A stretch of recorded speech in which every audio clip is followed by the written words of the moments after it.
ہماری زندگی میں حالات عدلتے بدلتے رہتے ہیں۔ اللہ تعالیٰ کا فرمان ہے وَتِلْكَ الْأَيَّامُ نُدَاوِلُهَا بَيْنَ النَّاسِ، اور ہم انسانوں کے اندر یہ دن عدلتے بدلتے رہتے ہیں۔ ایک بندہ آج صحت مند ہے، کل بیمار ہے، آج خوش ہے، کل غمزدہ ہے، آج کاروبار میں منافع ہے، کل نقصان ہے، آج میاں بیوی شیر و شکر ہیں، کل آپس میں ایک دوسرے کے ساتھ لڑائی جھگڑا۔ تو اس دنیا میں حالات عدلتے بدلتے رہتے ہیں۔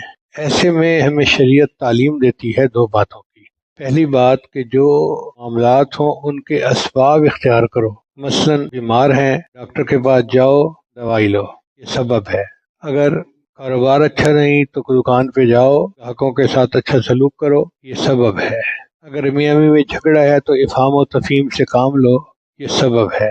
اور دوسری چیز جس کا شریعت حکم دیتی ہے وہ ہے کہ دعا کرو، اس لیے کہ اسباب برتن کی مانند ہے، ان میں اثرات ڈالنا یا نہ ڈالنا یہ اللہ کا اختیار ہے۔ جیسے ہمارے گھر میں گلاس ہوتا ہے، ہم چاہیں تو پانی ڈالیں، چاہیں تو دودھ ڈالیں اور چاہیں تو کچھ بھی نہ ڈالیں۔ اسی طرح اللہ تعالیٰ سبحان اللہ، عجیب شان ہے اللہ کی کہ ایک بندہ دودھ پیتا ہے جو انسان کو طاقت دیتا ہے، جو انسان کو قوت دیتا ہے، جو انسان کے لیے صحت کا باعث ہے، اور دودھ پینے سے موت ہو جاتی ہے۔ جب تک اللہ تعالیٰ نہ چاہے آگ نہیں جلا سکتی۔ حضرت ابراہیم علیہ السلام کو آگ نے 40 دن نہیں جلایا۔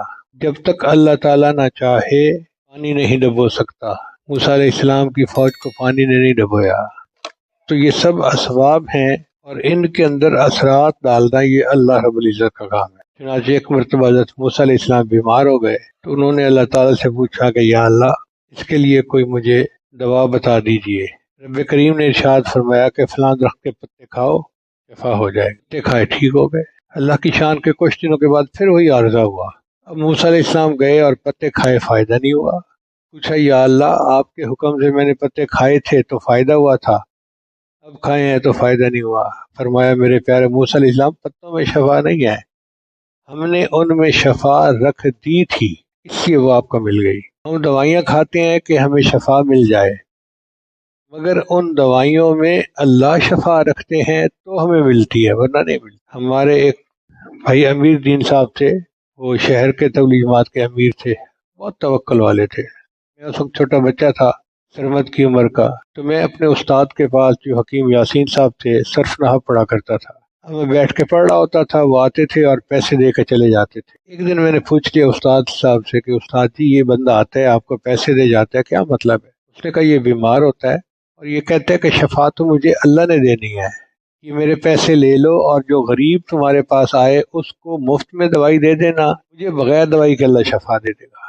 اس دنیا میں ایسے توکل والے لوگ بھی گزرے۔ وہ دوائی نہیں کھاتے تھے۔ اس کا یہ مطلب نہیں کہ ہم دوائی نہ کھائیں، نہیں، ہم نے کھانا ہے، کیونکہ ہم نے پہلے اسباب اختیار کرنے ہیں پھر دعا کرنی ہے، مگر ذہن میں یہ رکھنا ہے کہ شافی الامراض اللہ رب العزت ہی کی ذات ہے۔ اللہ کی شان کے ہم بہت کوششیں کرتے ہیں۔ بعض لوگوں کو دیکھا دکان پہ صبح جا کے بیٹھ جاتے ہیں، شام تک بیٹھتے ہیں، چھٹی بھی نہیں کرتے۔ کئی تو ایسے ہوتے ہیں کہ کھانا بھی نہیں کھاتے، گھر آ کے واپس کھانا کھاتے ہیں، مگر منافع نہیں ہوتا۔ کیوں؟ وہ کوششیں تو کر رہے ہیں مگر اللہ سے دعا نہیں مانگ رہے جس نے اس کے اندر منافع ڈالنا ہے۔ یہ گاہکوں کا دل کون متوجہ کرتا ہے؟ اللہ متوجہ کرتا ہے۔ ایک ماں کے دو بیٹے تھے، وہ گھر میں چنا چاٹ بناتی تھی، دونوں کے لیے ایک جیسی۔ ایک بھائی جاتا تھا تو شام کو بہت پروفٹ لے کے آتا تھا اور دوسرے کا مال بکتا ہی نہیں تھا۔ بنانے والی بھی ایک ماں ہے، ایک ہاتھ سے بنے ہیں، ایک ذائقہ، ہر چیز ایک کو گاہک بہت آتے ہیں، دوسرے کو آتے ہی نہیں۔ یہ کون بھیجتا ہے؟ اللہ بھیجتا ہے۔ اب ہم سمجھتے ہیں کہ جی ہم محنت کریں گے تو گاہک زیادہ آئیں گے۔ بھئی ہماری محنت ایک حد تک ہوتی ہے، اثرات اس کے اندر اللہ رب العزت ڈالتے ہیں۔ میاں محمد بخش رحمۃ اللہ فرماتے ہیں مالی دا کم پھل پانی دینا تے بھر بھر مشکاں پاوے۔ مالی کا کیا کام ہے؟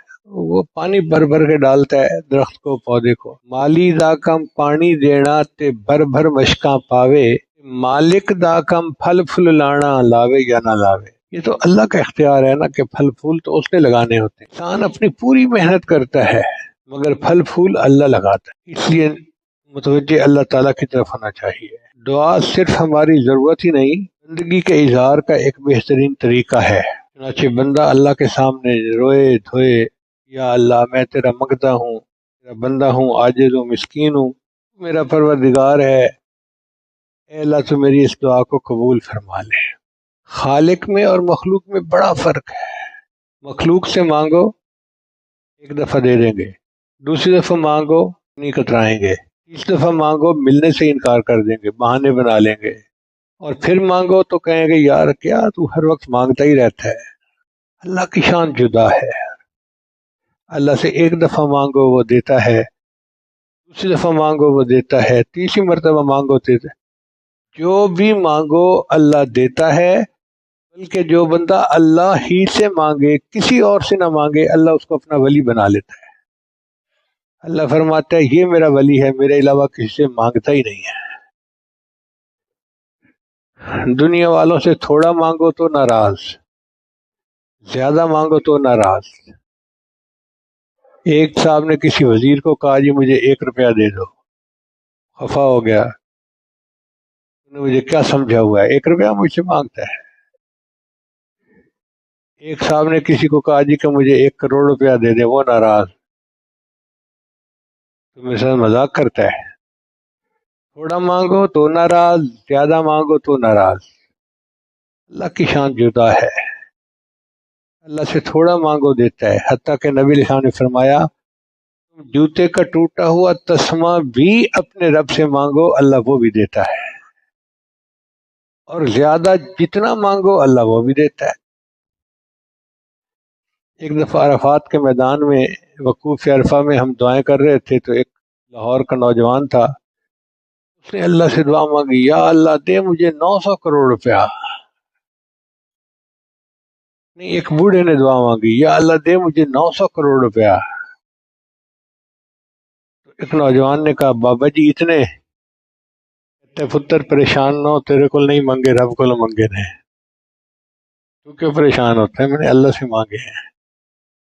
تو اللہ سے مانگو، جتنے مانگو اس کے خزانے اتنے بڑے ہیں کہ اگر ساری مخلوق اکٹھی ہو جائے، انسان اور جن، آدم علیہ السلام سے لے کر قیامت تک آنے والا آخری انسان، بچے بوڑھے، اور سب اپنی مرضی کی اللہ سے دعا مانگے، اللہ اس پر قادر ہے ان سب کو عطا کر دے۔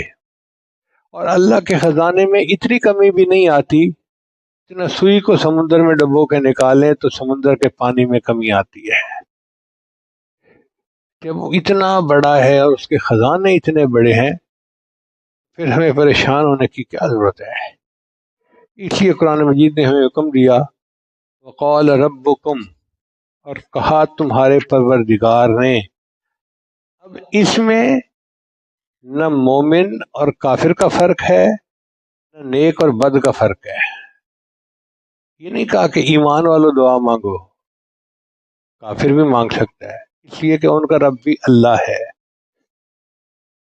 نیک اور بد کا فرق نہیں کہ نمازی ہو تم دعا مانگو، جبے والو پگڑیوں والو تم دعا مانگو، نہیں، پینٹ شرٹ والے مانگے، جو مرضی مانگے، ہیں تو اللہ کے بندے نا۔ کم کی ضمیر سب کے لیے ہے، ہر انسان، جو انسان ہے، نیک ہے، بد ہے، مومن ہے، کافر ہے، سب کے لیے اللہ کا حکم ہے۔ وقال ربکم، اور فرمایا تمہارے رب نے، ادعونی، مجھ سے دعا مانگو، استجب لکم، میں تمہاری دعا کو قبول کروں گا۔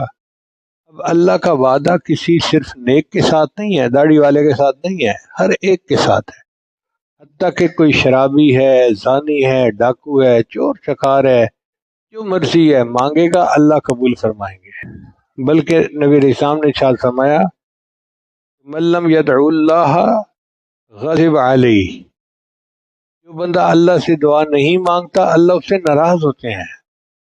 یعنی اللہ تعالیٰ بندے سے ناراض ہوتے ہیں، یہ مجھ سے کیوں نہیں مانگتا؟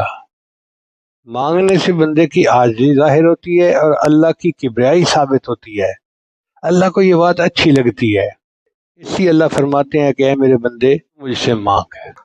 آپ غور کیجئے، آدم علیہ السلام نے اللہ کو پکارا، اللہ نے ان کو معاف فرما دیا، غفار و ستار اللہ بن گئے۔ نوح علیہ السلام نے مظلومیت کے عالم میں اپنے رب کو پکارا، رب کو احکم الحاکمین پایا۔ حضرت یونس علیہ السلام نے مچھلی کے پیٹ کے اندر رب کو پکارا، رب کو اپنا نجات دہندہ پایا۔ حضرت موسیٰ علیہ السلام نے دریا کے کنارے راستے کی خاطر اپنے رب کو پکارا، رب کو معاون اور مددگار پایا۔ حضرت ایوب علیہ السلام نے اپنی شدید بیماری کی حالت میں رب کو پکارا، اس کو شافی الامراض پایا۔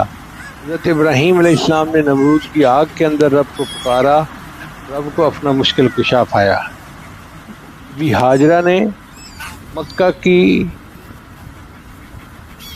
سنگلاخ وادیوں میں اپنے رب کو پکارا پانی کی خاطر، تو رب کو اپنا حاجت روا پایا، اللہ نے زمزم کا کنواں جاری فرما دیا۔ حضرت موسیٰ علیہ السلام نے مدین شہر کے قریب ٹھکانے کی خاطر اپنے رب کو پکارا، رب کو ملجا اور ماوا پایا۔ حضرت یوسف علیہ السلام نے جیل کے اندر سے اپنے رب کو پکارا، رب کو اپنا نجات دہندہ پایا۔ حضرت زکریا علیہ السلام نے انتہائی بڑھاپے کی حالت میں اولاد کی خاطر رب کو پکارا، رب کو مجیب الدعوات پایا۔ حضرت یعقوب علیہ السلام نے انتہائی کرب کی حالت میں اپنے بیٹے کی واپسی کی خاطر رب کو پکارا، تو رب کو حاجت روا پایا۔ نبی علیہ السلام نے بدر اور حنین کے میدانوں میں مدد کے لیے اپنے رب کو پکارا، رب کو اپنا ناصر اور مددگار پایا۔ صحابہ کرام نے افریقہ کے جنگلوں میں شیروں اور درندوں کے سامنے حفاظت کی خاطر اپنے رب کو پکارا، رب کو اپنا محافظ اور نگہبان پایا۔ اس کا مطلب یہ کہ جس نے بھی رب کو پکارا ہے، رب نے نہ یہ صرف کہ پکار کو سنا ہے بلکہ ان کی دعاؤں کو قبول بھی فرمایا ہے۔ دعا ہماری ضرورت بھی ہے اور مستقل عبادت بھی ہے۔ باقی عبادتیں اگر انسان نیکی کی نیت سے، آخرت کی نیت سے کریں تو عبادت ہیں، اگر دنیا کی نیت سے کریں تو الٹا پکڑ ہے۔ دعا کی شان جدا ہے۔ دعا انسان دنیا کے لیے مانگے تو بھی عبادت ہے۔ مثلا ایک بندہ اپنے کاروبار کے لیے دعا مانگے تو دنیا مانگ رہا ہے نا، وہ بھی عبادت ہے۔ ایک باپ اپنی بیٹی کی رشتے کے لیے دعا مانگتا ہے، دنیا کا کام ہے مگر یہ بھی عبادت ہے۔ دعا عبادت ہے۔ نبی اسلام نے ارشاد فرمایا الدعاء هو العبادہ، دعا تو عبادت ہے، جامع ترمذی کی روایت ہے۔ اور ایک مرتبہ نبی اسلام نے فرمایا الدعاء مخ العبادہ، دعا عبادت کا مغز، نچوڑ ہے۔ جیسے کوئی ہوتا ہے نا، ملائی ہوتی ہے دودھ کی، نچوڑ ہوتا ہے اس کا، ایسے فرمایا کہ دعا تو عبادت کی ملائی ہے، یوں سمجھیں۔